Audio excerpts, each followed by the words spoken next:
Its job is to measure the air that's going into the engine. This sensor is located in the intake tract between the air filter and the throttle body. If the sensor is having an issue or there's some other issue around the sensor, the computer has, well, misinformation. Most car owners are destroying their engines without even realizing it. The scary part? It usually comes down to one small, easily avoidable mistake. If I told you that something as basic as neglecting a sensor cleaning or skipping your weekly drive could slash years off your engine's life, would you want to know what it is? Stick with me, because I'm about to show you the single most overlooked practice that mechanics wish every driver would learn, and it could save you thousands in repair bills while making your engine run smoother than ever.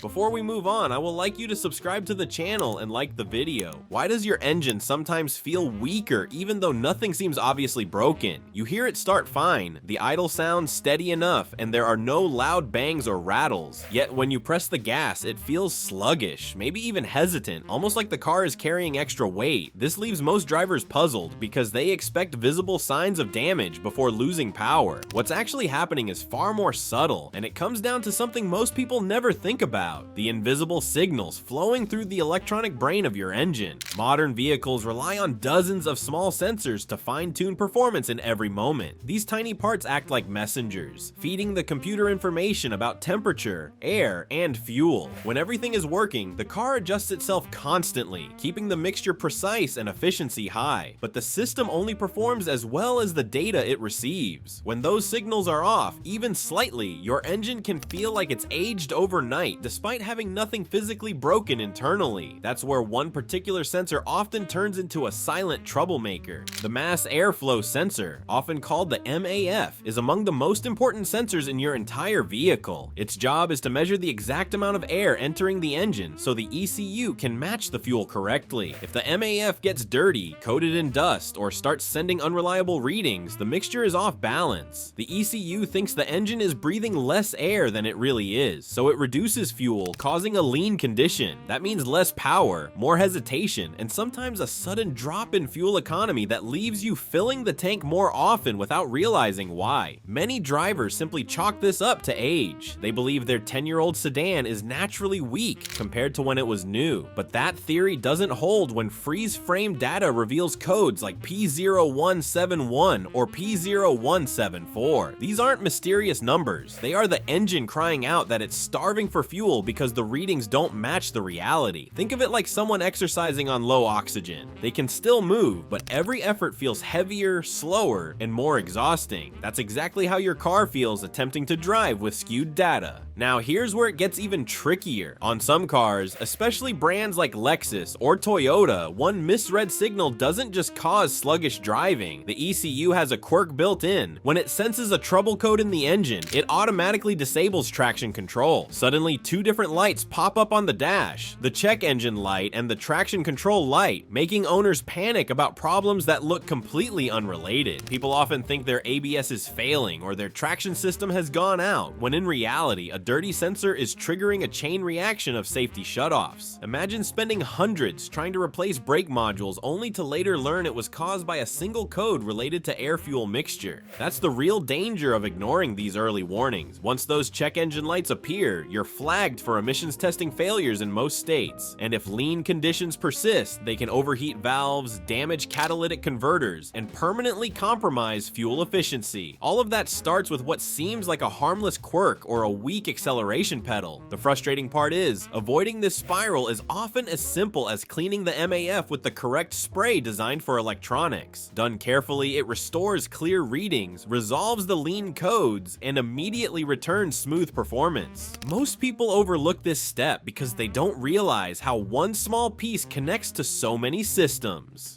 That's why engines that could have been saved early end up feeling lifeless or even failing inspections down the road. But fixing a rough engine isn't just about removing dirt from one sensor. There are bigger habits and secrets that keep vehicles feeling strong for the long haul, and that's where things get even more interesting. Why does one car glide along at 150,000 miles like it was just broken in, while another of the same age and mileage feels like it barely has any life left? It's tempting to assume that certain engines are simply built stronger, but the truth is more practical. The difference doesn't usually come from expensive parts or fancy upgrades. It comes from the daily habits of the people driving them, the way they treat their car every time they turn the key, and the simple maintenance steps that most people skip. Think about it this way: two drivers buy the exact same car from the same dealership. One drives smoothly, keeps an eye on fluids, and deals with small issues before they pile up. The other slams the throttle, rides the brakes, postpones oil changes, and leaves the car sitting untouched for weeks at a time. 5 years later, these cars will not feel anything alike. That careful driver's car will often sound tighter, pull harder, and pass inspections with ease. The difference is not luck. It's built into every mile by their habits. Short trips and long periods of sitting are the silent killers nobody thinks about. If you only fire up your car for a 5-minute errand, the oil doesn't fully warm, moisture builds inside the exhaust, and the battery never gets recharged. On the opposite end, if you let a car sit for weeks without being started, the battery discharges, sensors accumulate errors, and fuel can even begin to lose potency. Electronics hate sitting idle. This is why mechanics often advise one simple trick that sounds almost too basic. Drive your car once a week for at least 20 minutes. It clears moisture, charges the system, and keeps the engine internals lubricated. Pair that with consistently checking fluids, topping them before they dip too low, and keeping tire pressure even, and suddenly your vehicle doesn't experience the same runaway wear that plagues a neglected one. It's these little things that add up to a car that feels young long after the odometer passes 6 figures. I've seen people come into inspection stations terrified, only to fail right away from something preventable. Low washer fluid tripping a fault, a weak battery that couldn't hold a load, or bald tires staring right at the examiner. Compare that to the driver who carved out half an hour the week before to look everything over. Fresh oil, full coolant, correct pressures, and that car breezed through in minutes. That isn't guesswork, it's preparation. Driving style tells an equally big story. Heavy acceleration and hard braking pound on both the engine and transmission. These habits build heat, stress mounts on moving parts, and mounts, bearings, and seals all wear faster.